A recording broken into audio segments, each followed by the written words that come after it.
Hey, Cardinals, welcome to episode number 4 of the Cardinal Edge podcast. Obviously, a little bit different format here. We have video, which is kind of cool. So today we're going to talk about eat every 3 hours, the second step of our refuel concept and our first E there, eat every 3 hours. And we'll also talk about get your mind right, which is the next R factor series of our E plus R equals O concept. So if you have not watched episodes 3 and 2, I suggest you do that. I'll give you better context for this episode today. And I'm going to share my screen on here. Hopefully it works. I got it figured out to where you'll be able to see those. So before we get to that, obviously this is March 23rd. We are in coronavirus period here. I just encourage all you guys just to continue to stay disciplined, to do what you need to do. Make sure you're getting your classwork done. Stay accountable to your teammates, check in with your teammates.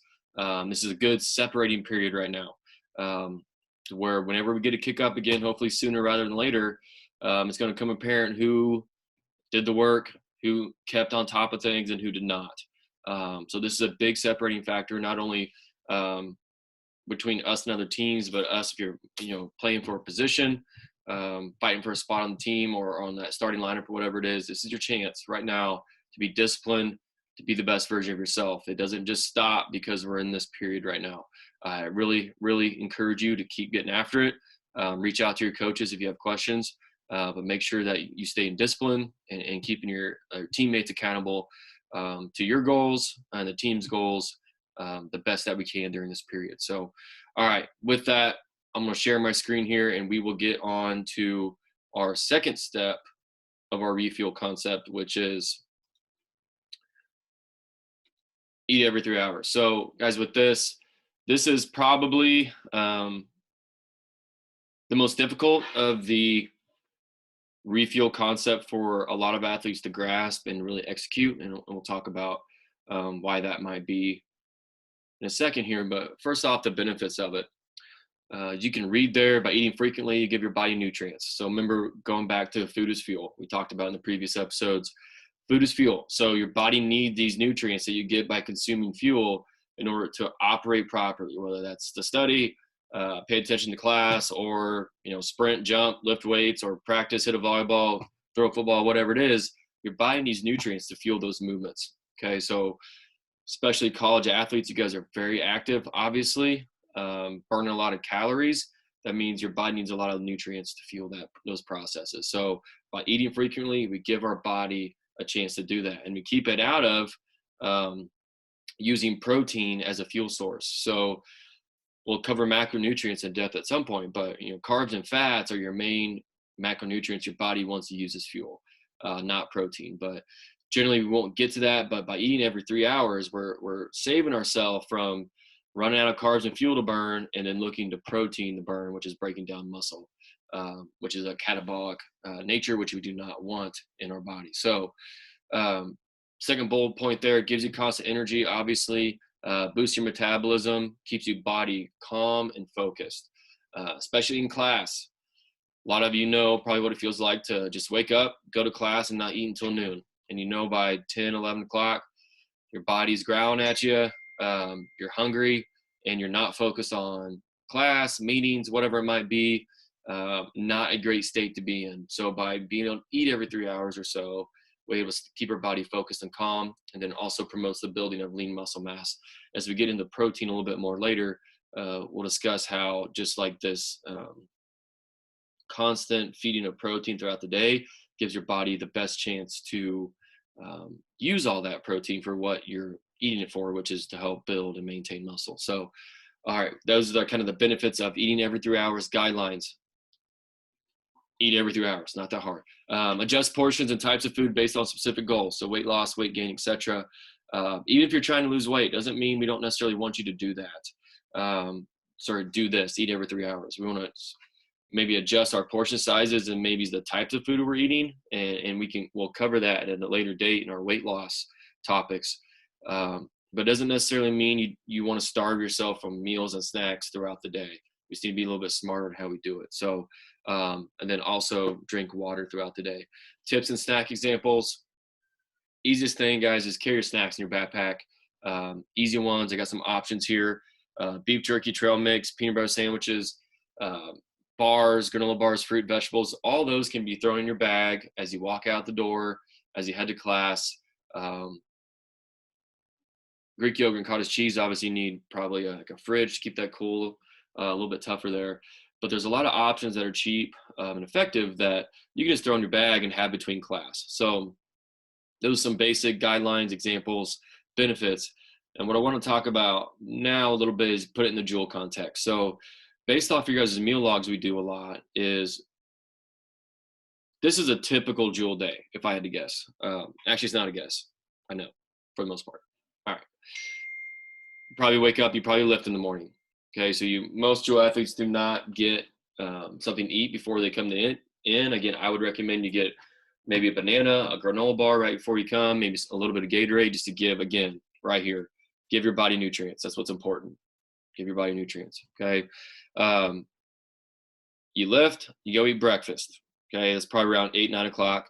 And then you're around lunch around noon. So that's every 3-hour window. That's perfect. So you got pre-workout snack, you got your breakfast, lunch, you're on par there. Where most athletes miss is that post-lunch pre-practice window, where I think this will be huge right here to get something right here in that 3 o'clock window, because most of you are coming from class around 2:50, going right into practice at 3:30. You won't get it done to that till 5:36. Means you're not getting up to the calf till 6:37. So you've gone from noon to 7 o'clock without eating. You burn a lot of calories and a lot of energy in class as well during that standpoint. So something we might think about is trying to get a snack in that 2:30 to 3 o'clock window. Maybe something as you come down to weights or practice, something that's number one, sits well in your stomach. And number two is going to give you some energy to perform in that weight session or practice, and will help promote this lean muscle mass as well. So then you got that meal, practice, and then dinner.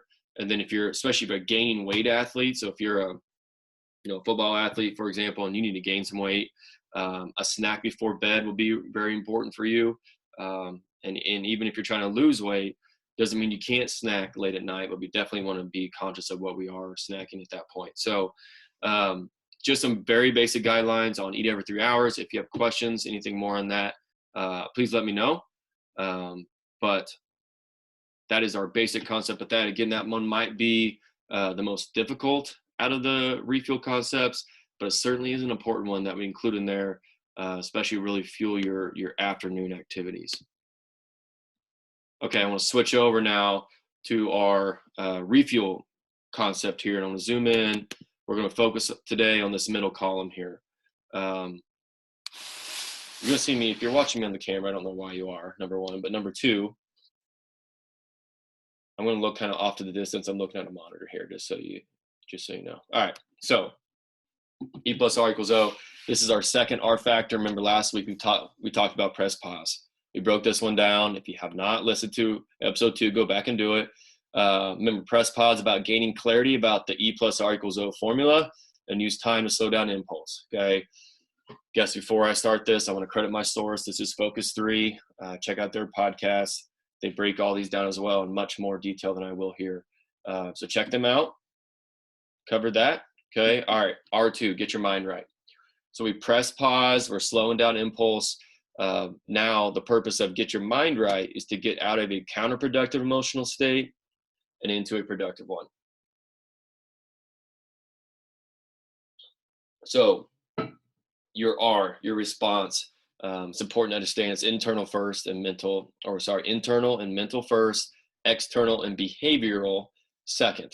Okay, so the quality of your internal responses drives the quality of your external responses. So we'll talk about that in the mindset cycle here in a second. But that's a very important concept to understand when we talk about get your mind right, is what you're thinking in your head, focus on, leads to the actions that produce your behaviors, or your behaviors that produces results, okay? The brain prefers kind of default, just how your body just always acts, okay, to conserve energy. Your body doesn't always necessarily want to be stretched. Like even in the weight room, your body doesn't necessarily like being pushed in the weight room to the extent that we do it. Okay, it wants to just conserve energy and be at what they call homeostasis. Okay, but by doing the things we do in the weight room, let's just talk from a muscle standpoint. We stretch your muscles, we strain it, we make your legs burn, for example, with speed squats, to make your body adapt to a new default. Okay, now your body is adapted to that strength level now. Now it wants to stay there, but we know that's not what we're trying. We're trying to keep pushing now. Okay, so we do the same thing with the brain. Okay, we have to force the brain to change by engaging in disciplined responses and not just working through default. Okay, so all right, so the mechanics of get your mind right. It's kind of fun one to talk about on my side here. So emotion equals evoke motion. That's what emotion means, is to evoke motion. It's to get you to move on something. Okay, but it's important to understand it's your job to decide if that emotion you're having should be acted on. We all have emotions. Emotions aren't necessarily good or bad. Okay, but when you understand, it's our job to decide if the emotions we're having should be acted on. Okay, so that can work for or against you, those emotions. Pressing pause, step one there, gives us the ability to access the ability to decide, excuse me. So it gives us a chance to access the ability to decide what this emotion is and whether or not it should be acted on. Okay, so all this, the moneymaker of R2 here is this mindset cycle. Okay, so it's important to understand that if you manage this or it manages you.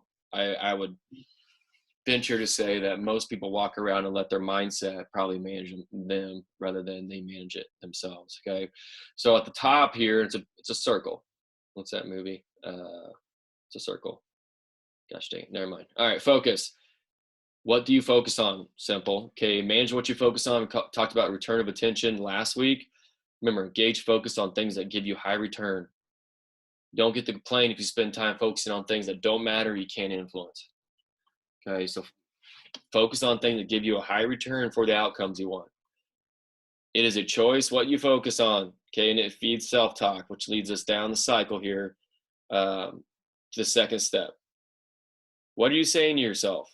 Okay, which is, again, what you're saying to yourself is directly feeding what you're focusing on. Okay, so self-talk is the story you tell yourself. You need to be able to look at the reality of the situation and be able to decide and talk about what responses you need to get the outcomes you want.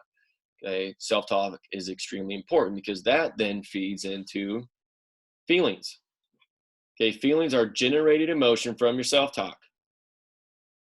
When dealing with feelings, you have to have precision, be precise on what you're feeling, have patience, let them happen, and have perspective on how it fits into the overall concept of the E plus R equals O model. Okay, and then your feelings lead to actions. What you do based off your feelings and how you do it. Okay, these need to be disciplined responses in order to get the outcomes you want. So you can see how focus leads to your self-talk, which leads to these emotions that are generating how you're feeling, and how you're feeling generally leads to the actions you're doing. And we know that the actions are what produces results. Okay, so if you want to change your mindset, we can change our focus, we can change our self-talk. We can't change our feelings necessarily because it's so generated by these two, and we can change our actions. So at any time of this cycle, I guess these top three here, you can change what you're focusing on, which will help generate better self-talk. But if you know you're in a negative self-talk mode right now, I'm not good enough, or this sucks, or you're complaining, or whatever that is, that's all negative self-talk. It's important to be able to recognize that, and you can change your self-talk in that moment. Okay, feelings are generated by these, so they're tough to change. But action, you know in the moment if you're having good actions or not.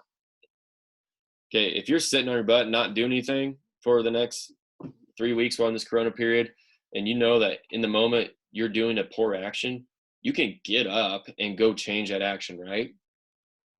Okay, so it's really important that we understand this mindset cycle and how it relates to the next R3, which is the actual action of your response, which is step up.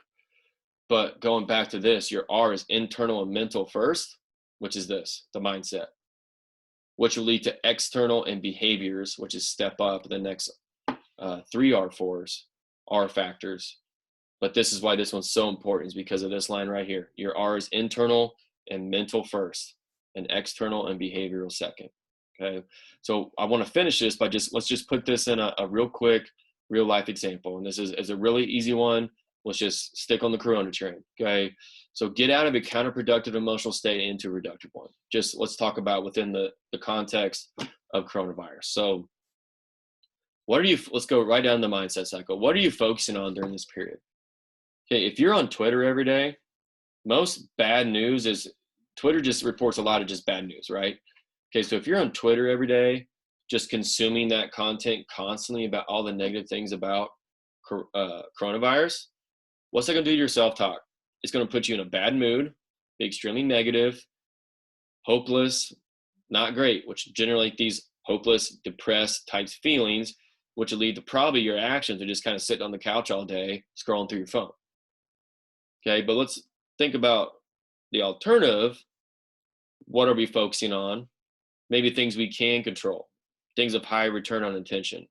Okay, so just our responses to the events in our life, focusing on how can we make this thing better? Can we social distance, washing our hands, reading, getting better, working out, staying connected with teammates, doing your coursework? You're focusing on those things, which drives your positive self-talk, is like, I can be good in this environment. I can make it better. I'm part of the solution, not part of the problem, which are generally these better feelings, these happy feelings, these productive feelings, which will lead to positive action.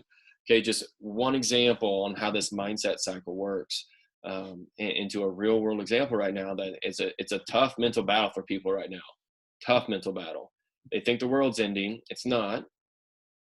They think the world's ending because they can't go outside and be with their friends. It's not. Okay, we need to focus on what we can control, which will help generate this better mindset cycle in this context. Okay. All right, so that is our R2 today. Get your mind right. Remember, we press pause. We've got our mind right now. On episode 5 of Cardinal Edge podcast, we will dive into the F of Refuel, which is frequently hydrate, as well as our R3 step up, which is a really fun one for me to talk about. So, all right, guys, that's it. Again, within Corona era here, make sure we are following the guidelines that the people who are smart and know what they're talking about are telling us to do. Social distance, wash your hands, practice great hygiene. But that doesn't mean we just get to sit on the couch and watch Netflix all day. Let's use this time to separate, to get better, to stay connected, and to really be great Cardinals and to pursue the best version of ourselves. All right, guys, next time on Cardinal Edge Podcast, episode 5, we'll talk to you soon.